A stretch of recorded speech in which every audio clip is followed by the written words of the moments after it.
Buenos días, doctora Liz. Buenos días a todos. Mi nombre es Diego Guarín, soy residente de oftalmología de la Universidad de Valle de segundo año. Y en el día de hoy vamos a hablar de meningiomas en la vía visual. Antes de iniciar, vamos a repasar un poco de anatomía, algo muy breve. Entonces, la vía visual se divide en una región anterior y una parte posterior.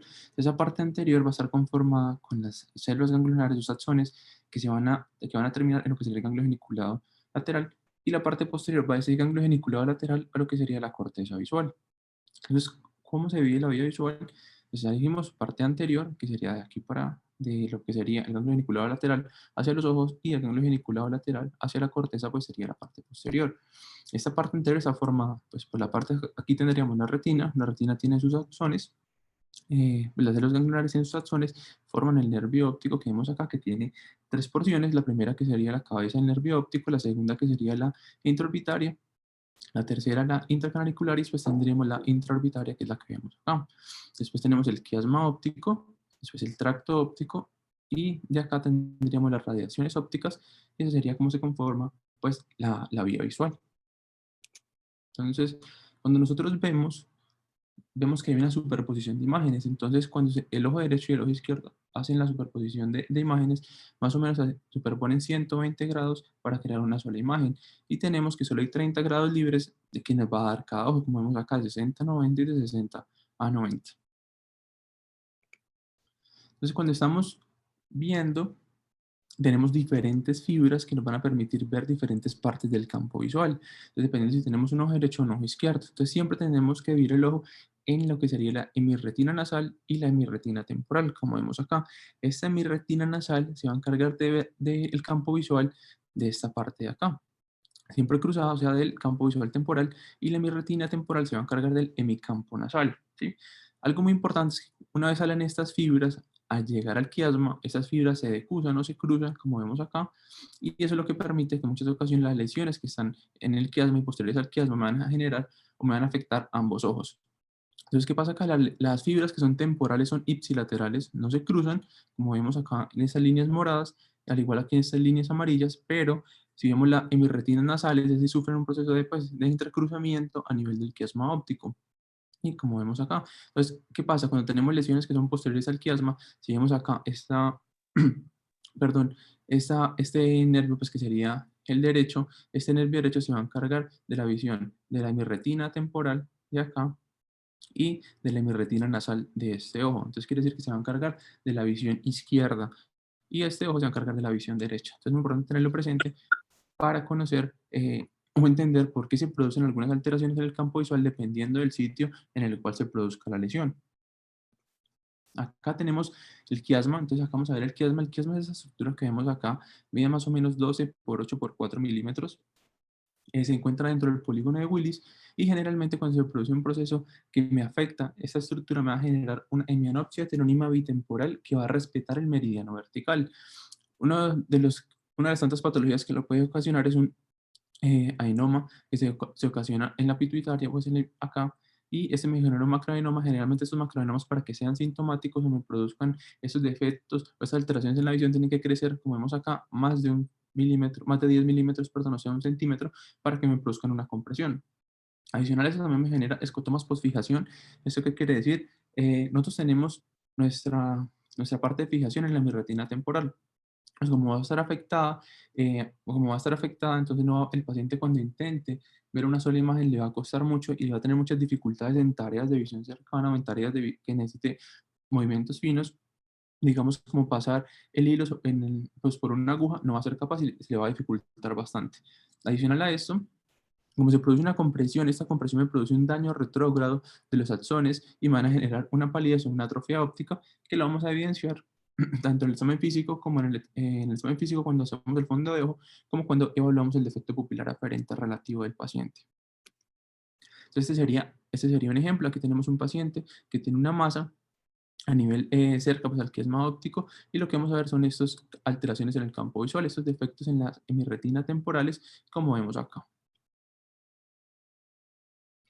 Después hablamos del tracto óptico, pues que el tracto óptico donde inicia en el quiasma y pasa muy cerca al tallo cerebral y va a terminar en el ganglio geniculado lateral. Está irrigado por ramas de la arteria cerebral media y de la arteria cerebral posterior. Por eso es importante tener presente que si uno tiene pues una CB o algo a ese nivel, pues se va a ver comprometido el tracto óptico.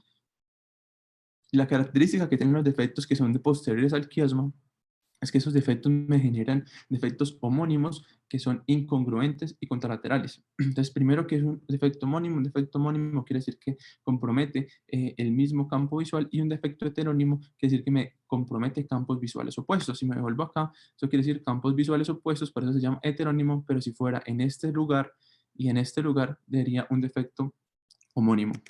Entonces, la característica que tenemos es, si tenemos lesiones en el quiasma, defectos heterónimos, y posteriores al quiasma vamos a tener defectos homónimos. Y después hablamos de la congruencia. Entonces, la congruencia hace referencia a la similitud que generan los defectos tanto en el ojo derecho como en el ojo izquierdo.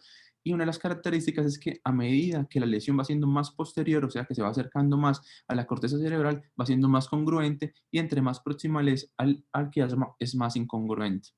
Entonces, por eso las lesiones en el tracto óptico realmente producen bastantes defectos incongruentes. También me produce atrofia óptica por el mismo efecto que estamos hablando de la compresión, y que me genera una neuropatía retrógrada que me daña los axones de la retina.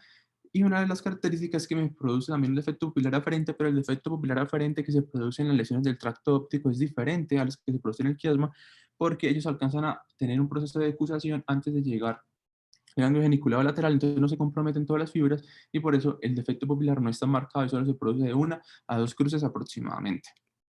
Y acá tenemos un paciente, aquí igual tenemos una lesión que es posterior al quiasma, y lo que vamos a ver es que produce una mianopsia homónima, que sería, esta sería la parte derecha, izquierda, así como ven acá, siempre son lesiones contralaterales. Acá tenemos la lesión en la derecha, como vemos acá, me va a producir una mianopsia homónima izquierda.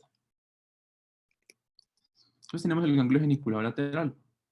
Se ubica en el tálamo, y las características que tiene es que la manera como llegan las fibras, como llegan los axones a esta región, es como llegan diferentes niveles. Entonces, como vemos acá, en las capas 2, 3 y 5 me llegan del ojo ipsilateral, y en las capas 1, 4 y 6 del ojo contralateral.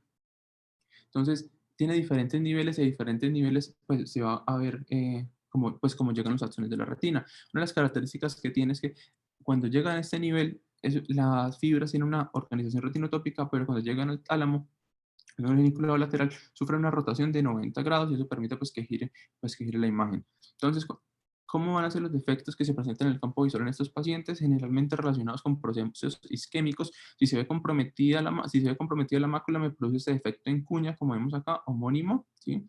Incongruente, como vemos acá, izquierdo, pero si me produce, en este caso, me respeta la parte macular, porque pues les dije, estos procesos son debido a si se irriga o no se irriga la mácula, me va a producir un defecto en boca de pescado, como vemos acá en esta imagen.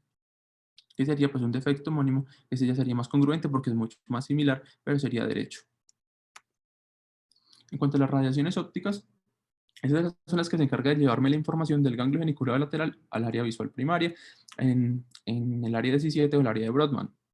Posterior a que la información pasa del área 17 a la corteza, a otros sitios de la corteza, los síntomas que se generan en el paciente son muy diferentes. Entonces, si tenemos un daño en lo que sería del ganglio genicular lateral, o sea, en las radiaciones ópticas a la corteza, se van a producir defectos o escotomas o hemanopsias homónimas en el paciente, pero si son lesiones que están por encima, o sea, que van posterior a la corteza o a la área 17, realmente produce otro tipo de manifestaciones que están más relacionados con procesos que son más complejos a nivel cerebral. Digamos que me puede producir el paciente una dislexia o una alexia en esos casos. Entonces, ¿qué pasa con los pacientes que tienen defectos en el lóbulo temporal? Me van a producir unos defectos homónimos que van a ser superiores, pero si tenemos lesiones en el lóbulo parietal, se producen defectos homónimos que pueden ser inferiores o superiores, pero tienen mayor predilección por la parte inferior. Es muy frecuente que las lesiones que sean en el lóbulo parietal no sean diagnosticadas por un oftalmólogo, sino por un neurólogo, porque esos pacientes vienen con múltiples síntomas neurológicos, no solo con una alteración del campo visual. Entonces también tenemos que las radiaciones ópticas se dividen como una superior y una inferior. Si hay un compromiso de la inferior, vamos a tener esta cuadrantanopsia superior que vemos acá, ¿sí? si es la fibra inferior, y si es la fibra superior, vamos a tener unas cuadrantes inferiores que, como vemos acá, son mucho más congruentes, como les dije anteriormente, a medida que vayamos o que se vaya una compresión, una lesión más distal de la vía visual, o sea, más cerca a la corteza, pues vamos a tener que hay mayor congruencia en las lesiones. Eso es como para resumir, eso es como para resumir lo que estamos hablando anteriormente. Entonces, si tenemos una lesión a nivel del nervio óptico, vamos a tener una lesión que solo me vaya a comprometer un ojo. Si tenemos una lesión en el quiasma, vamos a producir una hemianopsia bitemporal, como vemos acá. Y todas las lesiones que son del quiasma para atrás van a producir defectos homónimos, como vemos acá, y la congruencia va a depender de dónde sea el sitio de la lesión. Entre más posteriores, más congruentes; entre más anteriores, menos congruentes, ¿sí? Y pues acá, en muchas ocasiones no me producen defectos semianópticos, sino me pueden producir cuadrantenopsias, como vemos acá, pero pues congruentes. Ahora sí vamos a hablar del meningioma. Entonces, en cuanto a la epidemiología del meningioma intracraneal, me representa un tercio de todas las neoplasias intracraneales, generalmente supratentorial en el 85% de los casos, y en el sitio donde más se compromete es en el clímax, como más o menos representando un 80% de los casos. Tiene una predilección por el sexo femenino, comprometiendo de 3 a 1 cuando hablamos de lesiones intracraneales y de 9 a 1 cuando hablamos de médula espinal, pero eso puede variar mucho dependiendo de la serie de casos en la cual nos estemos apoyando. Y es algo muy importante, es que la radiación ionizante o cualquier terapia que tenga algún paciente que haya radiación a nivel cerebral me aumenta 5.6 veces más el riesgo de presentar un meningioma comparado con una persona que no ha presentado irradiación. Generalmente la edad de presentación de las meningiomas que son intracraneales son entre los 70 a los 80 años de edad. Cuando hablamos de otro tipo de meningiomas, que no es de la cabeza, perdón, me equivoco acá, sino que es de la vaina del nervio óptico, esos me representan el 1 al 2% de todos los meningiomas, y ese es el segundo tumor más frecuente del nervio óptico, seguido por el glioma. La incidencia cambia mucho en ese grupo de edad, ya no estamos hablando de 70, 80 años, sino de 45, 55 años de edad. El 95% son unilaterales y hay una predilección por el ojo derecho entre un 55 o un 70%, pero no se conoce exactamente por qué es su causa. Desafortunadamente, esta enfermedad genera muchos altos costos a la salud pública y por eso en este momento es considerado pues, un problema de salud pública por toda la carga o por toda la discapacidad que me genera esta enfermedad para los pacientes. Entonces, ¿cuáles son los factores que me van a predisponer a que un paciente tenga un meningioma?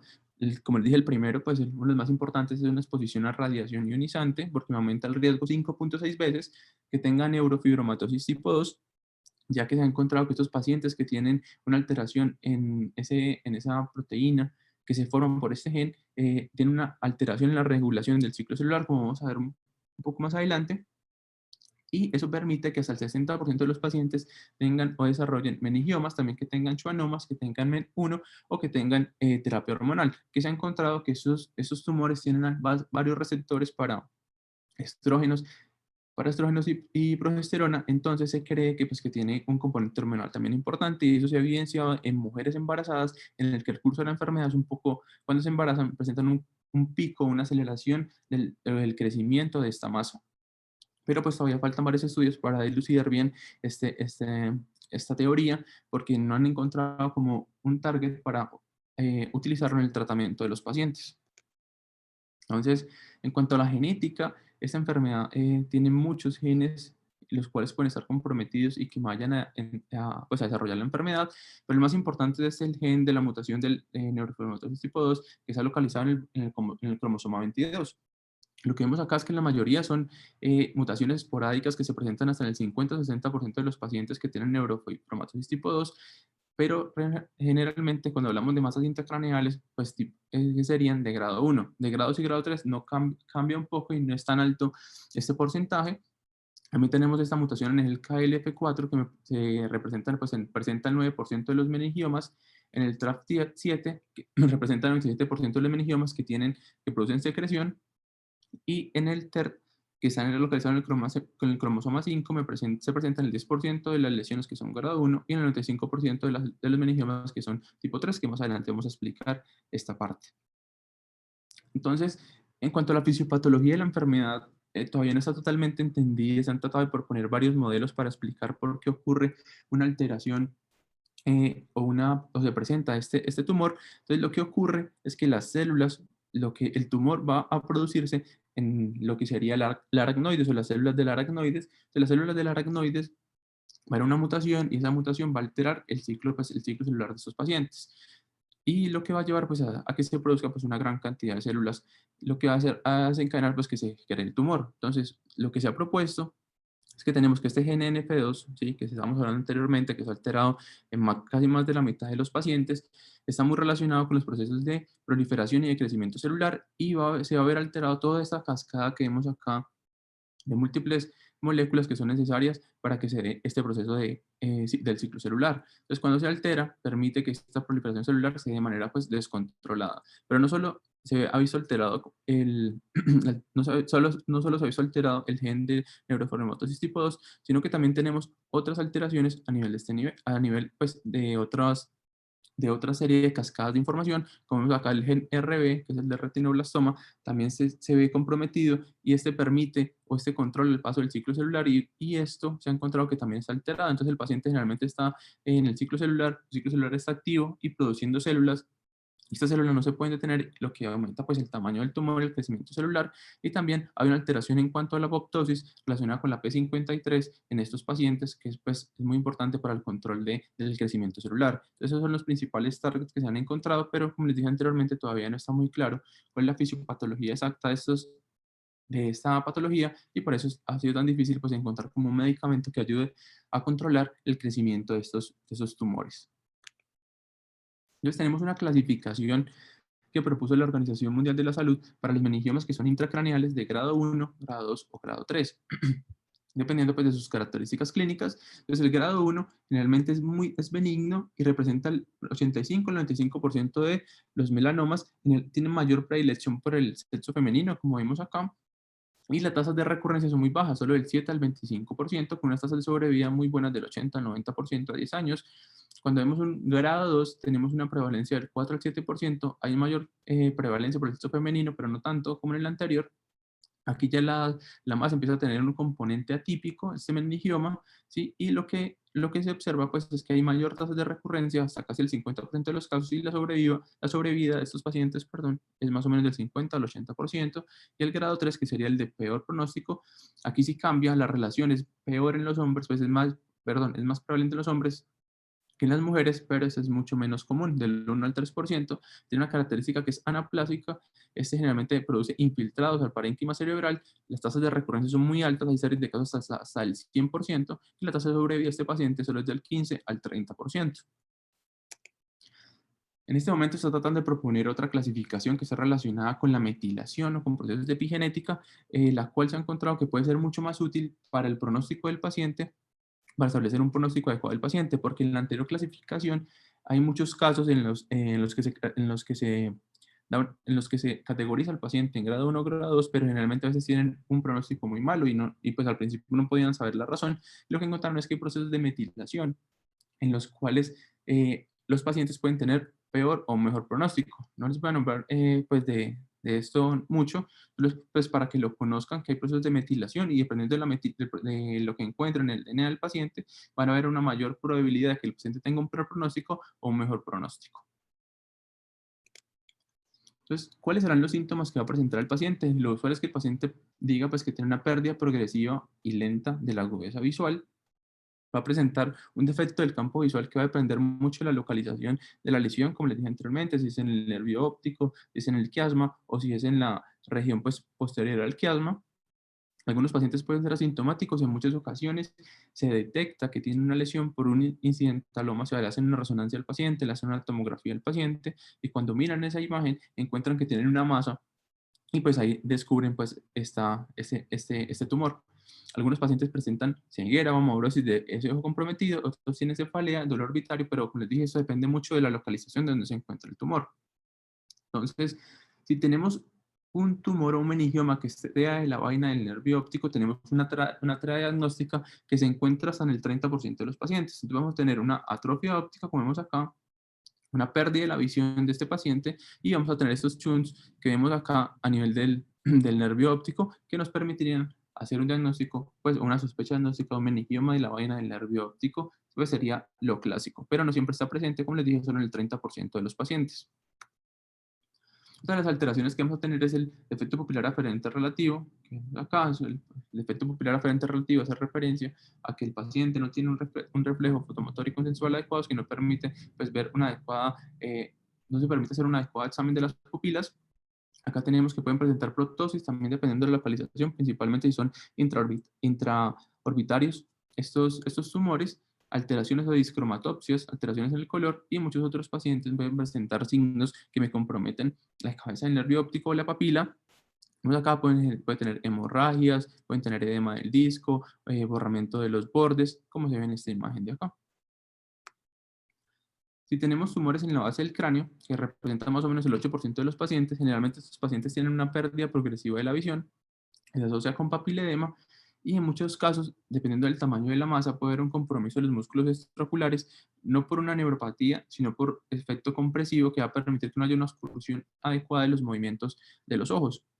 Generalmente esos pacientes que tienen lesiones de la base del cráneo presentan una cefalea que están hasta en la mitad de los pacientes, y si son lesiones que se encuentran a nivel del lóbulo frontal, los pacientes también pueden tener otros compromisos como cambios en la personalidad, si hay compromiso del bulbo olfatorio, anosmia, y se ha encontrado que esos pacientes con compromiso del lóbulo frontal son muy susceptibles a presentar convulsiones, y de ahí la importancia de que este paciente no solo sea manejado por el servicio de neuroftalmología, sino también por otros servicios.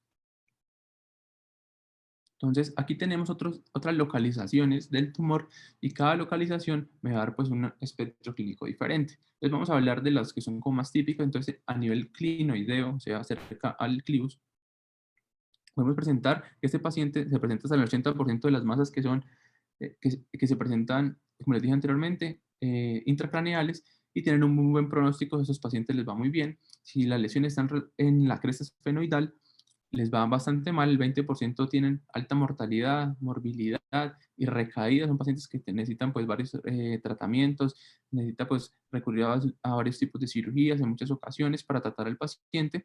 En el seno cavernoso no hay tanto compromiso, y cuando vemos el tubérculo, vemos que generalmente estos pacientes tienen compromiso de ambos canales ópticos, y generan lesiones de tipo bilateral y que dan mal pronóstico visual. Esos son los pacientes que son más importantes de reconocer inicialmente, porque nos pueden llevar a una ceguera si no son tratados inicialmente de manera radical. Entonces, aquí tenemos al meningioma de la vaina del nervio óptico. La característica que tiene este meningioma es que tiene una rara predisposición por diseminarse o producir metástasis a estructuras orbitarias. Generalmente hasta un 38% pueden ser canaliculares, bilaterales, y cuando se presentan en los niños, estos pacientes tienen peor pronóstico y son mucho más agresivos, y generalmente los pacientes van a requerir un manejo quirúrgico. Estos pacientes en muchas ocasiones, hasta casi la mitad de los pacientes, presentan una muy buena agudeza visual, que generalmente está por encima de 20-40, y esas muy buenas agudezas visuales se correlacionan pues, con un mejor pronóstico para estos pacientes. Aquí vemos la imagen en esta resonancia, es un T1, vemos acá la imagen de una masa que se encuentra en la región orbitaria, que compromete pues, el nervio óptico, y que se vaya prácticamente extendiendo, que va llegando a la parte canalicular de nuestro nervio óptico. En cuanto a las ayudas diagnósticas, tenemos varias. Las más importantes pues, serían la resonancia y el TAC, sabiendo pues, que el gol estándar es la resonancia. Entonces, en la tomografía, esta sería la imagen de la tomografía, uno de los hallazgos es que estas lesiones pueden presentar calcificaciones que se relacionan con el proceso, el tiempo de evolución que lleva el paciente, y una de esas características que presenta este signo de la tranvía, que es acá. Lo que vamos a ver es una hiperintensidad del nervio óptico, o sea, donde estaría la lesión, que va con una hipodensidad central, que sería el nervio óptico. Como vemos acá, la lesión está comprimiendo el nervio óptico, y eso es lo que se llama el signo de tranvía. Hay algunos autores que hablan de este signo, que es el neumosinus dilatans, que es como casi patognomónico, y hablan que hay una dilatación de los senos que se encuentran pues, posteriores a la lesión. También tenemos pues, la resonancia, como vemos acá, en esa imagen, que es un T1, que es una lesión que está, y aquí me equivoqué, perdón, es hipointensa, como vemos acá, rodeada por un anillo de tejido, como se ve acá. La característica que tiene la resonancia es que permite una mejor visualización de las estructuras de tejidos blandos, y por eso pues, es el gol estándar para estos pacientes. Y en el caso que no tengamos ni resonancia ni tomografía en algún centro que esté dañado alguno de estos equipos, podemos utilizar una ecografía, y lo que se va a ver es que hay un aumento del diámetro del nervio óptico con una de reflectividad que es de media o alta para este tipo de lesiones. En cuanto al manejo del meningioma, que está relacionado con la vaina del nervio óptico, este es controversial. Hay algunos autores que están más hacia el manejo quirúrgico, otros están más hacia el manejo conservador. Entonces, el paciente que está sintomático y que no hay muy poco compromiso de la agudeza visual, o que su agudeza visual está por 20-40 o mejor, este paciente generalmente se le hace un manejo de tipo observación, más o menos 2 veces al año, con imágenes de resonancia. Al primer año se hacen 2 imágenes, ya después del segundo año se hace una imagen anual y después del tercer año se puede hacer una imagen, cada 2 años si el paciente no presenta una progresión y no hay defectos en el campo visual o no hay una pérdida de la agudeza visual. La indicación cuando el paciente la indicación que tienen esos pacientes para manejo quirúrgico con o sin radioterapia, si pérdida de la visión, si el paciente vemos que está comprometiendo bastante su visión o que tiene la probabilidad de que el meningioma comprometa el otro ojo, o sea que el paciente pueda tener una ceguera, eso es una indicación de que el paciente tiene que ser llevado a cirugía. En muchas ocasiones es con tratamiento adyuvante con radioterapia, que hay diferentes tipos de radioterapia. La que se utilizando en este momento es la intensidad modulada, que permite como una mejor utilidad de los rayos para que me generen solo o me afecten solo el sitio de la lesión. También estoy utilizando Gamma Knife, que permite hacer y permite hacer más localizado aún el sitio en el cual se va a tratar el meningioma, porque estamos hablando pues de zonas que son muy pequeñas y que son de difícil acceso, y en otros casos ya cuando el paciente pues presenta un daño muy importante y una compresión importante de otras estructuras, de hacerse una resección subtotal para tratar de disminuir ese efecto compresivo que me genere sobre otras estructuras, sabiendo que si hay lesiones cerca a la carótida o la vía visual anterior o las arterias cerebrales, en muchas ocasiones esos pacientes puede que no les haga ningún manejo quirúrgico por el riesgo que tiene de presentar una alta mortalidad durante el proceso quirúrgico. Entonces acá tenemos el manejo que se utiliza para los meningiomas que son intracerebrales. Entonces tenemos que si tenemos un grado 1, generalmente a estos pacientes se le puede hacer una observación pues cuidadosa, como le dije anteriormente, si el paciente está sintomático y si no hay edema en el tejido cerebral, se repite la resonancia cada 3 a 6 meses por el periodo de un año y se puede dejar el paciente solo en observación. Si el paciente está muy sintomático, y vemos que la lesión ya se vuelve infiltrativa, se vuelve extensa, se debe tratar de hacer la máxima resección posible, tratando pues de conservar las estructuras más importantes y utilizando pues radioterapia ayudante para este paciente. Y ya cuando el paciente presenta una recurrencia, pues se debe hacer una observación para esos pacientes y vemos que ya no se puede hacer un manejo quirúrgico, reoperar o reirradiar, pero pues esto ya es bastante complejo y en muchas ocasiones el paciente pues se puede dejar como solo un manejo paliativo porque ya no hay mucho que ofrecer para el paciente por el riesgo que trae hacer la radioterapia y reoperar al paciente, porque generalmente estos pacientes, acuérdense que los meningiomas que se presentan intracanalmente son pacientes que tienen bastante edad, 70, 80 años, entonces uno volver a operar a un paciente o ofrecerle una radioterapia a un paciente de bastante edad con múltiples comorbilidades, pues puede hacer que la calidad de este paciente empeore aún más. Y ya cuando tenemos meningiomas grado 2 o grado 3 se debe tratar, estos son pacientes de manejo quirúrgico porque son atípicos, como dije anteriormente, y esto se debe hacer la máxima resección posible para estos pacientes. Si no se puede hacer una resección, se debe hacer una biopsia con radioterapia, y cuando hay recurrencias, pues lo mismo que en la anterior, va a ser pues bastante difícil el manejo de estos pacientes porque son pacientes de edad y generalmente pueden quedar en un paciente en un manejo paliativo. Se han intentado pues otros manejos diferentes con inmunoterapias, con anti-VEGF, entre otras, pero no se han encontrado pues que sean efectivos para el control de la progresión o el aumento del tamaño de esta lesión. ¿Cuáles son otras modalidades de tratamiento que se están utilizando en este momento? En algunos casos se utiliza orbidotomía y se hace un corte del nervio óptico. Al hacer el corte del nervio óptico, pues ya no habría irrigación para este ojo y pues se quitaría como el soporte nutricional para la lesión y pues esta no crecería más. Se ha utilizado pues en pacientes que tienen lesiones en el tubérculo, como les dije anteriormente, que hay bastante probabilidad de que genere un compromiso del nervio óptico contralateral. En otros se ha hecho descompresión del nervio óptico transnasal endoscópica, pero es bastante complicada de realizar y requiere de un personal que esté muy bien entrenado. Y también han estudiado el farnesol, que es un derivado de una planta que se ha encontrado que tiene propiedades que permiten controlar el proceso de proliferación celular, pero me falta más estudios para establecer si realmente es útil o no ese tipo de medicamentos.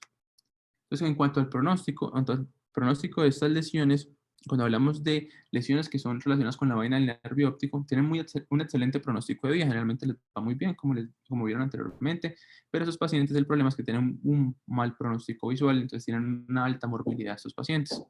Generalmente estos tumores que son de la vaina del nervio óptico, la tasa de mortalidad, así sea sin tratamiento, es del 0%, pero es muy importante saber pues, que el paciente va a quedar muy limitado visualmente y de ahí la importancia de tratar de hacer un abordaje inicial, si es quirúrgico, para ayudar a este paciente y evitar todas estas complicaciones que van a desencadenar una peor calidad de vida. Cuando hablamos del pronóstico del meningiomas supracelares, pues estos tienen mayor tasa de recaída generalmente a los 3,7 años de la lesión. El 64% tienen mejor agudeza visual cuando se hace el seguimiento. Después del tratamiento, perdón, el 12% no presentan cambios y el 24% a pesar del tratamiento van a empeorar. Generalmente si hay compromiso de la arteria carótida interna, la mortalidad de estos pacientes puede llegar a tan alta hasta el 42%. Y esto es para terminar, esto fue un estudio que, pues una corte de pacientes en la cual se hizo un seguimiento a los pacientes que tenían meningiomas de la vía visual anterior durante un periodo de 10 años. Y lo que ellos encontraron es que pues, se tomaron 81 pacientes, es un estudio del 2014, tiene varias limitaciones metodológicas, prácticamente si uno lee los métodos que utilizaron, pues no son muy claros en muchos criterios, en los criterios de inclusión, digamos, de los pacientes, o cómo se hizo el seguimiento, cómo hizo la evaluación inicial, que pues deja a uno pues bastante desconfianza, el género bastante desconfianza, pero lo importante pues de ellos es mirar esto o los resultados que ellos tuvieron. Entonces, como vemos acá, si es el tubérculo, que es el que tenía pues mayor compromiso de tipo bilateral, vemos que el paciente tiene mayor deterioro, perdón, a esos 10 años, pero la mayoría de los pacientes, el deterioro es del menos, o sea, a la mitad de los pacientes les puede ir bien, a la otra mitad no les puede ir tan bien, como vemos en la gráfica que se encuentra acá, y muy pocos pacientes se encuentran estables durante el tiempo, solo los que presentan lesiones en el esfenoides en el 56% y en cuanto al mejoramiento de la condición, el mejoramiento de la visión, vemos pues que prácticamente uno de cada 3 pacientes mejora en algunos tipos de localización. Y eso era todo, muchas gracias.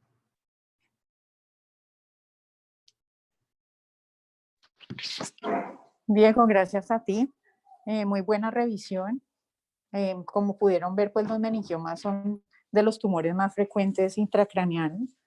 Entonces debemos estar familiarizados porque con frecuencia a los oftalmólogos nos llegan pacientes que han tenido cuadros de disminución de la visión y en ocasiones pues tienen también opacidad de cristalino, los operan y llegan con la misma agudeza visual. Entonces, pues ahí hay que recalcar que los pacientes prequirúrgicos de catarata es muy importante la valoración de las pupilas, del test de colores y del disco óptico. Y si tenemos alguna duda en el campo visual, pues pedir un campo visual computarizado antes de llevar al paciente a cirugía. Porque puede pasar que los pacientes quedan muy decepcionados después de una intervención quirúrgica en la que sienten que no mejoraron. Y esto es solamente por una valoración prequirúrgica a la carrera, donde lo importante es la agudeza visual y ver la opacidad de cristalino. El paciente se le da una orden para una cirugía y realmente no revisan adecuadamente ni siquiera la apariencia de los discos ópticos, mucho menos las pupilas, ni el test de color, ni el campo visual. Entonces es muy importante que uno tenga en cuenta que la pérdida visual progresiva no es solamente por catarata, sino que a veces hay otras causas que debemos tener en cuenta y no tomar esa actitud como facilista e inmediatista de que todas las pérdidas visuales son cataratas y operemos al paciente. Esto es como lo que yo quería que ustedes tuvieran en cuenta. Yo tengo muchos casos de pacientes con unos diagnósticos muy equivocados que finalmente lo que tenían era un meningioma. Entonces no es que le vamos a hacer resonancia a todo paciente con pérdida visual, es simplemente hacer un examen oftalmológico cuidadoso en donde vamos a tener en cuenta muchos parámetros de función visual que no son solamente la agudeza visual, que ya sabemos que es un parámetro bastante limitado para darnos información. Y otra cosa es cuando no nos cuadra la agudeza visual con el nivel de opacidad. De ahí en adelante, pues tenerlo en cuenta también en pacientes que uno cree que son neuritis ópticas porque el paciente tiene algún cambio en el disco óptico que puede ser edema, puede ser atrofia, y puede que el paciente refiera la pérdida visual como aguda. Sin embargo, puede que lleve más tiempo y el paciente no la había notado. Afortunadamente en el estudio de neuritis óptica siempre se incluye la resonancia, entonces muchas veces eh, pues tenemos sorpresas, ¿no? Estar buscando como una enfermedad desmielinizante y resulta una masa. Tenerlo siempre en el diagnóstico diferencial de las neuritis ópticas. Y lo otro es pues que vieran la preponderancia en el sexo femenino. Esto tiene mucho que ver con los receptores hormonales de los meningiomas. Entonces, aunque en los hombres puede ocurrir, realmente es más raro. La mayoría de la población son mujeres como en edad intermedia, ¿no? Sí, señor. En cuanto al tratamiento, es muy difícil porque a pesar de ser un tumor benigno, el problema es cuando empieza a comprimir estructuras vecinas, entonces pues hay que decidir un tratamiento para que no siga haciendo daño, pero los tratamientos también lesionan esas estructuras. En el caso de los meningiomas de la vaina del nervio óptico, las cirugías hacen perder la visión, las radioterapias producen neuropatías postirradiación. Los meningiomas son unos tumores muy recurrentes, entonces los operan una vez y vuelven y salen y vuelven y salen.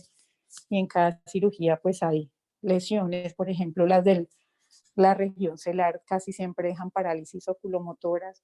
Entonces es realmente un dilema para el neurocirujano estos tumores porque pues las intervenciones muchas veces dejan secuelas neurológicas bastante graves. Entonces tiene que haber como un grupo muy especializado en esto, entre neurocirujano, radioterapeuta, el apoyo siempre del oftalmólogo para dar la opinión. Y muchas veces hay un equipo de patólogos y endocrinólogos también alrededor para identificar qué tipo de meningioma es y cuáles son sus receptores, porque también podría enfocarse desde el punto de vista hormonal, ¿no? ¿Alguien tiene alguna duda o comentario?